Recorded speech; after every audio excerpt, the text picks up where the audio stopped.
Hello, my name is Jasmine Lee, and I am not your mama's astrologer. Welcome to the week. It is November 11th, 11/11 for all you number crazies. It's a portal, I guess. Whatever. It's a really big bang start to the week because we have a very dynamic week ahead of us. I have spoken so much over the last few weeks about all of the more subtler growth and change and shifts we've all been going through, and I hope you've been listening because this is where we bring our tools to our proverbial work. And whatever tools we've been cultivating, whatever seeds we have been sowing, it is the time. It is a big time to see what we've cultivated, to see what needs changing, and to finally start walking down what I hope for all of us will be a truer path. It is the bell toll of change this week. It is what can you commit to in this life right now that will set you down your own path to your own self-enlightenment. And there's only so much going on in the big bad world too that's promoting and enhancing and making whatever's going on interpersonally bigger and different. So we have the outside world doing a lot as well as our inner world doing a lot. So things that seem to cause calamity, though, hold the answers this week. The things that are going boom in the night are the things that we're arising to shift and to step up to. So it takes courage. It takes bravery to live in this world where things don't always go our way, or when things do go our way, because then we have to face ourselves, our choices, our trajectories, and we have been on a runaway train for a long time. It's not stopping. So it's really about what we've been packing. This week, Monday, Venus today is moving into Capricorn. That is very practical, but also this week, she is going to square the nodes of fate. So justice, women's rights, your own sense of female power inside of you is going to be aspecting what comes next. So interpersonally with your own self, are you in touch with your own divine feminine energy? Or if you're a man, are you in touch with the divine feminine around you, but also what exists within you? It's a structural change of how we're viewing the scales of masculine and feminine right now. There's a big conversation going on about that because while Venus is changing signs and squaring the nodes of fate, Mars is also having this dance with Pluto. It did it a little while ago when Pluto was in Capricorn, and now it's going to be doing it again next week, not this week. Venus is the subject of this week, but I'm referencing Mars because next week the dialogue continues with Mars opposing Pluto. So it's structural change in the balance of the masculine and feminine in this world, however you want to view that. That's just Monday. The moon also sextiles Uranus and Pluto, which is actually like a hint of what's to come. So Monday can be a really wonderful day to sit in reflection, to sit and ponder, to sit and embrace what's to come. Because if we welcome a storm and we've done our due diligence and we've boarded up our windows and we've, made sure that all of the lawn furniture is put away, then when the storm comes, we at least have a level of preparedness that allows us to have more perspective. It's almost what I love about astrology is that we don't always have to be taken off guard. It's okay to see that hard things can happen and there can be signs in front of us that guide us, but we can't always prepare for calamity. All I can tell you is that calamity ensues, and then we get to choose what windows to board, what furniture to put in, proverbial, of course. On Tuesday, Mercury is in its pre-retrograde shadow, which just means that Mercury is going to come back to this place when it goes retrograde the day before Thanksgiving. It was so fun for family get-togethers, isn't it? I can't think of a funnier time to have Mercury retrograde than Thanksgiving. Hats off to anybody who's having big travel moments or big family times. May the odds be ever in your favor. But so Mercury is going to be squaring Saturn tomorrow. So we're going to be faced with our first no, our first indication that something isn't necessarily going right. Like the details of our life are going to feel a little off tomorrow. And it's an indicator too of where Mercury retrograde is, where you're going to be feeling it. So be really aware tomorrow as to what feels like it's going to break, what information you've gotten wrong, what details you have not attended to, because that, my friends, is what's going to be par for the course for Mercury retrograde times, which again is starts the day before Thanksgiving and goes into 2 weeks into December.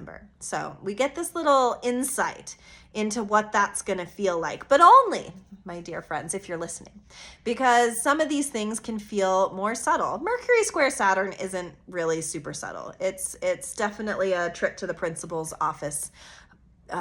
It's definitely, we didn't dot our I's or cross our T's, and now we have to think about that. This week is a real pivotal shift in learning something about when we do it wrong and how we make it right.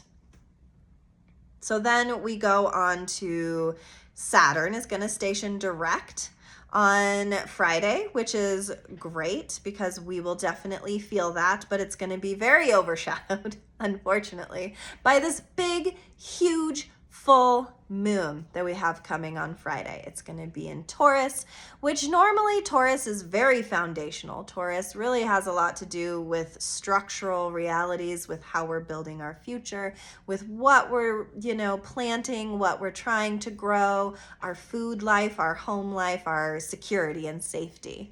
So all of that, but then right next to Uranus, which is like the planet of upheaval, of big change, of big surprises. So there's nothing we can really hang our hat on Friday. So I think that being flexible, having a good sense of humor, being curious, and being open to structural shifts in your own reality is going to be really crucial to feel into what this Friday has to show us.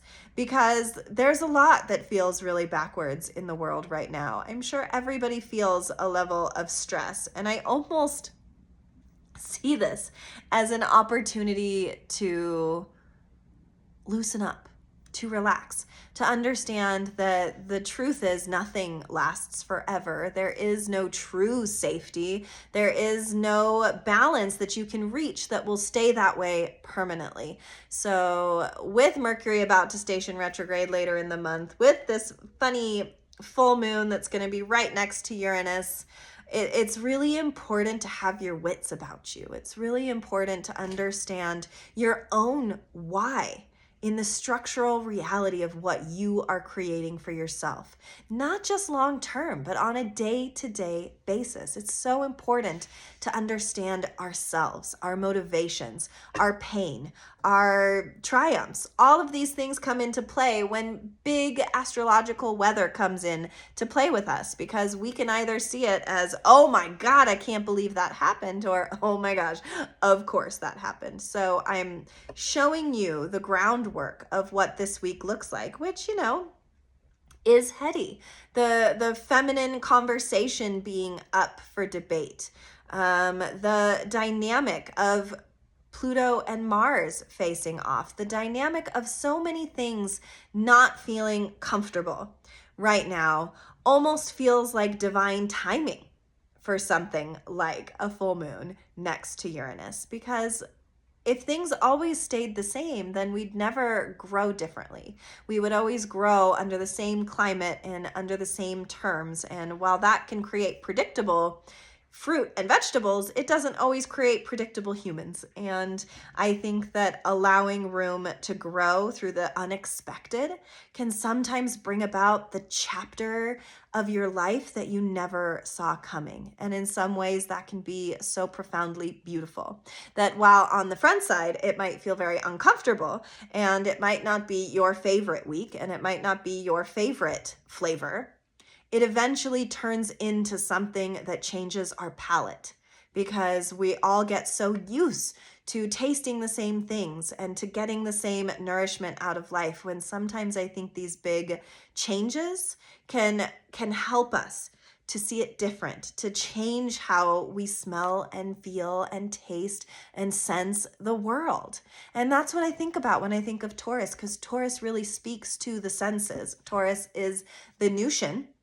So it's really interesting that Taurus being ruled by Venus and Venus having this big conversation this week almost amplifies all of it. It amplifies the discussion of how we seek pleasure, of how we are in touch with our feminine or not, of how we are enhancing or not the reality that we're currently living in. It would be so easy, right? To just want to go under a rock, to just want to hide, to not want to learn our gnarly lessons. But this week, it's just like not gonna let you go into any kind of corner. It's really a coming out time.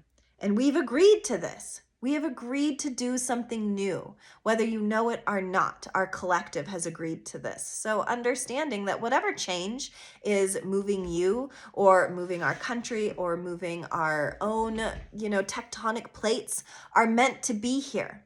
What if the worst thing that ever happened in your life was the one thing that was meant to happen so that it could change your life? These are the ways that we need to orient ourselves to get through weeks like this, because then Saturday, Venus does square those nodes of fate. The sun opposes Uranus. So we continue this conversation that the beginning of the week with Venus moving into Capricorn started, and that the full moon in Taurus is ending, because then we have all of this integration to do with Venus squaring the nodes. The nodes of fate are where we have our eclipse seasons. It's where, we play our hide and seek games where we have to come out wherever we are. And when Venus is there, it's asking us to get vulnerable. It's asking us to find our trust sector inside of ourselves and to really delve into our own sense of security, of ownership, of power, with Mars also then coming into the game.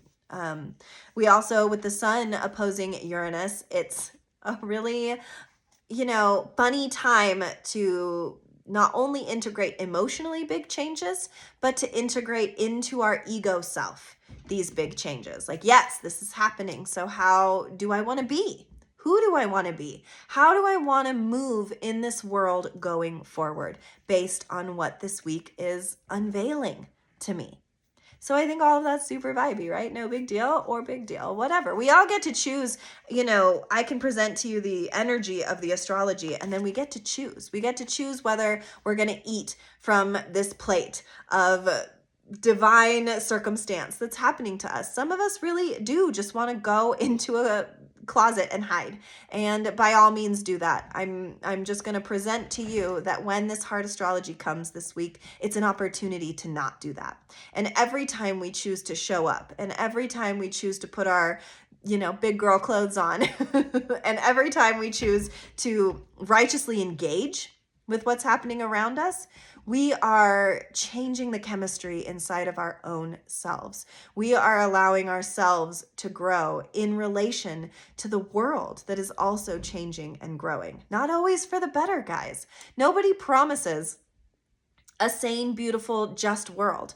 Nobody's promised us a sane, beautiful, just inside. We are the ones that have to create that around us. And I believe that there is a lot of warrior energy and a lot of change energy right now that is allowing us to align ourselves different and hopefully better, so that the next time calamity ensues, here comes Mercury retrograde for Thanksgiving, we have our wits about us. We have our power points, and we have our own sense of self to stand up against whatever feels out of alignment with how we really want to be and functioning in this world, and that mirrors the world around us that is out of alignment and not functioning. So the card I pulled, how I love this. At the end of every storm, my friends, comes peace. And that's the card I pulled. It's such a sacred thing, being able to hold inside of ourselves a sense of peace despite what's going on around us, despite what is aching inside of us too. There is something beautiful about in the midst of deep grief or deep pain or deep change that we can see the beautiful birds in the trees, that we can understand that all inclement weather eventually shifts and changes, that we can recognize inside of ourselves the desire for peace. And if you don't recognize that inside of yourself, that's information too. Some of us don't want to be peaceful all the time. Some of us want to create and wage war. We see it all the time in our history, but we also need to look inside and sometimes see it also inside of ourselves. And we, in fact, do create the day-to-day reality that is around us. And if this week, amidst great calamity, amidst a lot of change, amidst a lot of things shifting, amidst inequality and imbalance and injustice, how do we find all of those things inside of ourselves instead of needing an outside resource to do so? It's my invitation to you this week. My invitation is to get flexible and yet immovable inside of yourself. Immovable in terms of who you are and who you want to be and where you find your peace. So that when everything's going crazy in the outside world around you, you know that there is this one thing that never changes, and that's you. The gentle fire that exists inside of you. It might mutate, it might change, it might shift, but it doesn't fundamentally change because it is you and always will be. And I think the secret to world peace is to find peace inside of ourselves first, because when we come from that place, then we don't have anything to fight about, because inside we're at peace. Take that how you want it. I think that no matter how peaceful you are inside, there's plenty that can knock us off our balance beams, because that's really all it is. It's just one big balance beam. We're all just balancing inside. But peace is the word this week. Peace is the thing that we can retreat to when everything around us is in fact not being very peaceful. I wish you peace this week. I hope you find it inside yourself. I hope you'll like and comment and tell me where it is you find your peace, where it is you're searching for that stillness inside of yourself. What safety mechanisms are you putting in place this week to be able to go and find it while still being righteously conscious of what's trying to move you too? Isn't that powerful? Now, I can't think of anything cooler in a Mars-Venus reality right now. If when everything is going crazy, we can find peace in change. We can find peace in the transmutation of all of the calamity, to transmute it all, boil it all down into a cauldron of our own peace. How powerful is that? Thank you for listening, and I look forward to hearing how it went for you. Good luck. May the odds be ever in our favor.